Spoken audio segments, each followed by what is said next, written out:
I hate this song.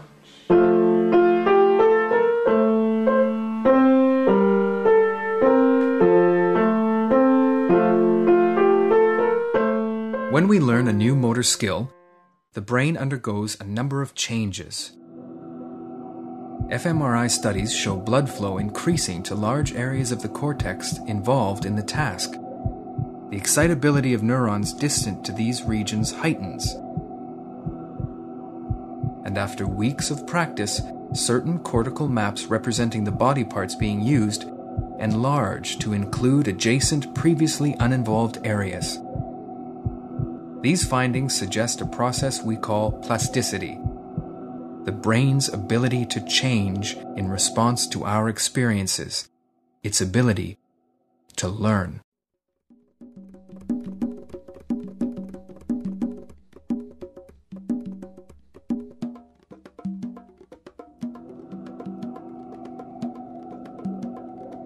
The supplementary motor area, also known as SMA, and the primary motor cortex, also known as M1, are the main areas involved in task learning.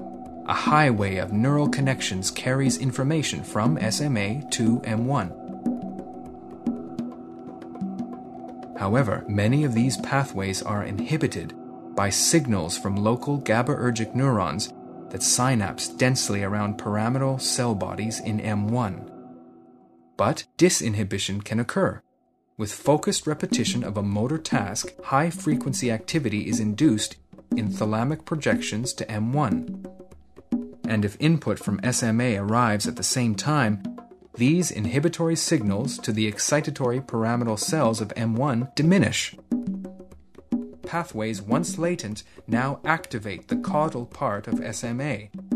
And as practice of the task continues, activation spreads to the rostral area. Meanwhile, changes are also taking place in M1. Within M1, sprouting at axons and dendrites creates new synapses, or strengthens existing neuronal connections, resulting in greater complexity of the effective neuronal network.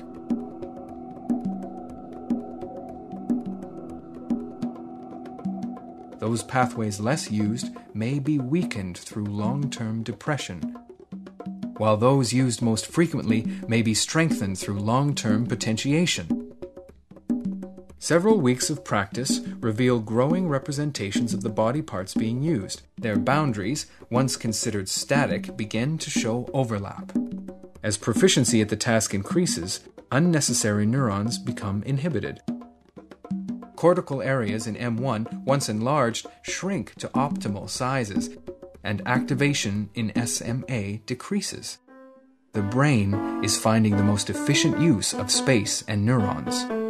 And the student is learning to master the skill. In the young pianist learning a piece, as in the recovering amputee reacquiring an old skill, research is uncovering similar plastic mechanisms at play, knowledge of which we may one day use to speed recovery from injury and disease, and with some persistence, even surmount disorders of memory and learning.